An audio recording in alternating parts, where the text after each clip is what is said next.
నవ్విపోదురుగాక నాకేమి సిగ్గు అంటోంది బంగ్లాదేశ్ తాత్కాలిక ప్రభుత్వం.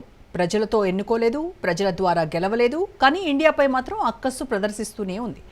చిన్న పొదుపు సంఘాలను ఏర్పాటు చేసి తద్వారా ఆర్థిక నిపుణుడిని అన్న పేరు సంపాదించి నోబెల్ అవార్డు గెలుచుకున్న మహమ్మద్ యూనస్ బుద్ధేంటో ఆయన పగ్గాలు చేపట్టిన నాటి నుంచి మనం చూస్తూనే ఉన్నాం.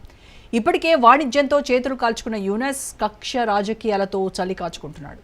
ఇప్పుడు మన శత్రుదేశమైన పాకిస్తాన్తో దోస్త్ మేరా దోస్త్ అంటుంది. ఈ క్రమంలోనే భారత్పై యూనస్ మరోసారి విషం కక్కారు. పాకిస్తాన్ జనరల్ షంషాద్ మిర్జాకు ఓ వివాదాస్పద మ్యాప్ను బహుకరించారు. ఇంతకీ యూనస్ ప్లాన్ ఏంటి? ఆయన బహుకరించిన మ్యాప్ ఏంటి? ఎందుకు అది వివాదాస్పదమైంది? భారతదేశంపై విషం కక్కిన యూనస్. బంగ్లా మ్యాప్లో భారత్ ఈశాన్య రాష్ట్రాలు.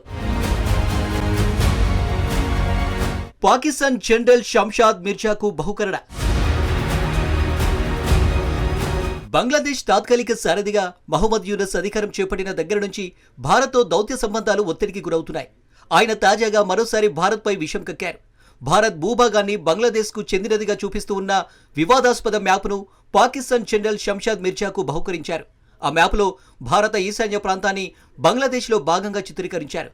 ఈ చర్య ద్వారా భారత్ సార్వభౌమత్వాన్ని యూనస్ పరోక్షంగా ప్రశ్నించారని విమర్శలు వెల్లువెత్తుతున్నాయి. కాగా యూనస్ అధికారం చేపట్టిన దగ్గర నుంచి పాక్ బంగ్లా దగ్గరవుతున్నాయి. దీనిలో భాగంగా Pakistan joint chiefs of staff committee chairperson general Shamshad Mirza ఇటీవల బంగ్లాలో పర్యటించారు.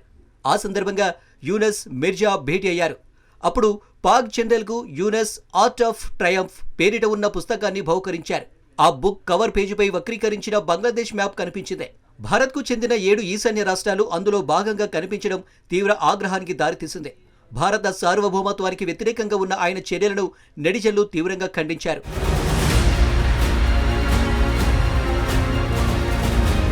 ఈ భేటీ తర్వాత యూనస్ స్వయంగా తన ట్విట్టర్ ఖాతాలో కొన్ని ఫోటోలను పోస్టు చేశారు. వాటిలో పాక్ జనరల్కు ఆర్ట్ ఆఫ్ ట్రయంఫ్ అనే పుస్తకాన్ని బహుమతిగా ఇస్తున్న చిత్రం ఉంది. అయితే ఆ పుస్తకం ముఖ చిత్రంపై ఉన్న మ్యాప్లో భారత్లోని 7 ఈశాన్య రాష్ట్రాలను బంగ్లాదేశ్ భూభాగంలో కలిపి చూపించారు. ఇది తీవ్రవాద ఇస్లామిక్ సంస్థలు కోరుతున్న గ్రేటర్ బంగ్లాదేశ్ వాదనలకు బలం చేకూర్చేలా ఉంది. ఈ ఫోటో బయటకు రావడంతో సోషల్ మీడియాలో యూనస్పై తీవ్ర వ్యతిరేకత వ్యక్తమవుతోంది. అనవసరంగా భారత్ అంతర్గత విషయాల్లోకి ప్రవేశిస్తున్నారని నెటిజన్లు విమర్శిస్తున్నారు. అయితే ఈ వివాదంపై భారత విదేశాంగ శాఖ ఇప్పటివరకు అధికారికంగా స్పందించలేదు. 1971 విమోచన యుద్ధం తర్వాత చారిత్రాత్మకంగా దెబ్బతిన్న బంగ్లాదేశ్ పాకిస్తాన్ సంబంధాలు యూనస్ అధికారంలోకి వచ్చాక మెరుగుపడుతున్నాయనడానికి ఈ భేటీ నిదర్శనంగా నిలుస్తుంది.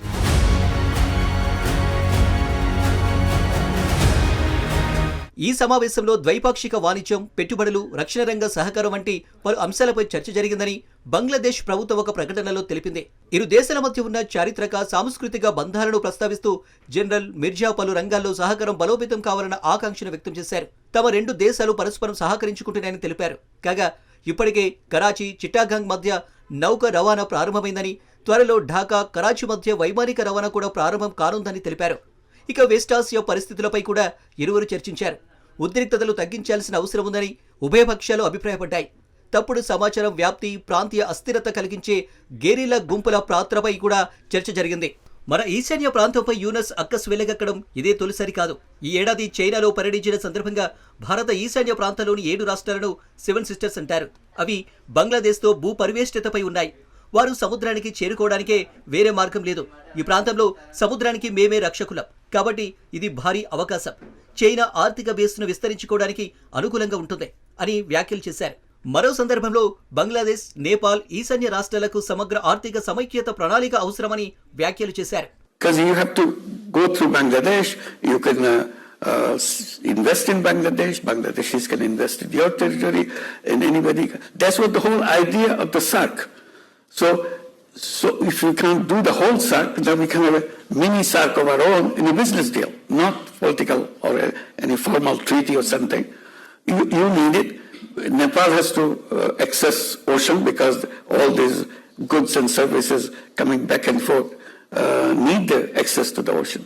అయితే వాటికి అప్పట్లోనే భారత్ స్ట్రాంగ్ కౌంటర్ ఇచ్చింది. బంగాళాఖాతంలో భారత్కు 6500 కిలోమీటర్ల మేర పొడవైన తీరరేఖ ఉంది. భారతదేశం 5 బిమ్స్టెక్ సభ్య దేశాలతో సరిహద్దును కలిగి ఉంది. ముఖ్యంగా మా ఈశాన్య ప్రాంతం బిమ్స్టెక్ కనెక్టివిటీ హబ్బుగా వృద్ధి చెందుతుంది. రోడ్లు, రైల్వేలు, జలమార్గాలు, గ్రిడ్లు, పైప్లైన్ నెట్వర్క్లతో ఈ ప్రాంతం పసిఫిక్ మహాసముద్రం వరకు అనుసంధానమవుతుంది. ఇది నిజంగా గేమ్ చేంజర్ అని విదేశాంగ మంత్రి ఎస్ జయశంకర్ గట్టి బదులిచ్చారు. కాగా షేక్ హసీనా పదవిచ్యుతురాలు అయిన నేపథ్యంలో యూనస్ బాధ్యతలు చేపట్టిన తర్వాత ఢాకా భారతదేశానికి దూరమై పాకిస్తాన్ వైపు మొగ్గు చూపుతుందనే అభిప్రాయం బలపడుతుంది. రెండు దేశాల మధ్య వీసా రహిత ప్రయాణ ఒప్పందం, ప్రభుత్వ రాయబారి పాస్పోర్టు హోల్డర్లకు ప్రయోజనాలు, విద్యార్థులకు పాకిస్తాన్ ఇచ్చిన 500 స్కాలర్షిప్లు ఈ కొత్త దిశకు నిదర్శనం. అదే కాకుండా 2018 తర్వాత నిలిచిపోయిన ఢాకా, కరాచీ నేరుగా విమాన సేవలు మళ్లీ ప్రారంభమయ్యే అవకాశం ఉంది. సముద్ర మార్గంలోనూ ఇరు దేశాలు 47 సంవత్సరాల తర్వాత నేరుగా వాణిజ్య రవాణా తిరిగి ప్రారంభించాయి. గత సెప్టెంబర్లో బంగ్లాదేశ్ పాకిస్తాన్ ఉత్పత్తుల దిగుమతులపై ఉన్న పరిమితులు తొలగించింది. ఇంతకుముందు పాకిస్తాన్ నుండి వచ్చే సరుకులు 3 దేశాల నౌకల ద్వారా మాత్రమే చేరేవి. ఈ పరిణామాలు భారత్కు ఆందోళన కలిగిస్తున్నాయి. India chief of defence staff general Anil Chauhan ఇటీవల తెలిపినట్లు చైనా, పాకిస్తాన్, బంగ్లాదేశ్ అనుసంధానం భారత్ భద్రతకు కొత్త సవాలు తెచ్చే అవకాశం ఉంది. భారత్ బంగ్లాదేశ్ సరిహద్దు విస్తీర్ణమైనది. స్మగ్లింగ్, మిలిటెన్సీ పెరిగే ప్రమాదం ఉందని భద్రతా అధికారులు ఆందోళన వ్యక్తం చేస్తున్నారు.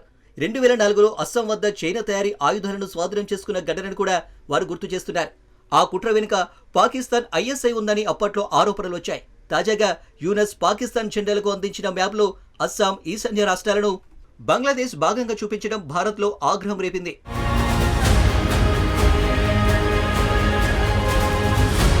ఇంతకుముందు చైనాలో ఆయన చేసిన ప్రకటనలతో కూడా ఢిల్లీ అసహనం వ్యక్తం చేసింది. నిపుణులు చెబుతున్న దాన్ని బట్టి ఢాకా, ఇస్లామాబాద్ రక్షణ సహకారం పెరిగితే భారత్కు పశ్చిమ, తూర్పు సరిహద్దుల వద్ద కూడా ప్రత్యర్థి శక్తులు బలపడే ప్రమాదం ఉంది. ఇది భారత్ ప్రభావాన్ని దక్షిణాసియాలో తగ్గించి బే ఆఫ్ బెంగాల్, ఈశాన్య ప్రాంతంలో అస్థిరతకు దారితీయవచ్చు. ప్రస్తుతం యూనస్ విధానాలతో బంగ్లాదేశ్లోని అన్ని వర్గాలు ఏకీభవించడం లేదు. పాకిస్తాన్పై అనుమానం వ్యక్తం చేసే పెద్ద వర్గం దేశంలో ఉంది. అయినప్పటికీ ఈ పరిస్థితులు భవిష్యత్తులో ఎలా మారుతాయో చూడాల్సి ఉంది. ఇక బంగ్లాదేశ్ వస్తువులు భారత భూభాగం గుండా నేపాల్, భూటాన్లకు వెళ్లేందుకు వీలు కల్పించే రవాణా ఒప్పందాన్ని భారత్ రద్దు చేసింది. దీనికి తోడు యూనస్ సన్నిహితులు కూడా గతంలో గ్రేటర్ బంగ్లాదేశ్ మ్యాప్లను సోషల్ మీడియాలో షేర్ చేయడం, భారత్పై రెచ్చగొట్టే వ్యాఖ్యలు చేయడం వంటివి చేశారు. వరుస ఘటనలపై యూనస్ మౌనంగా ఉండటం, ఇప్పుడు స్వయంగా వివాదాస్పద మ్యాప్ను బహుమతిగా ఇవ్వడం చూస్తుంటే చైనా, పాకిస్తాన్ల మద్దతుతో ఈ ప్రాంతంలో రాజకీయ సమీకరణాలు మార్చేందుకు ఆయన ప్రయత్నిస్తున్నారని అంతర్జాతీయ సంబంధాల నిపుణులు విశ్లేషిస్తున్నారు.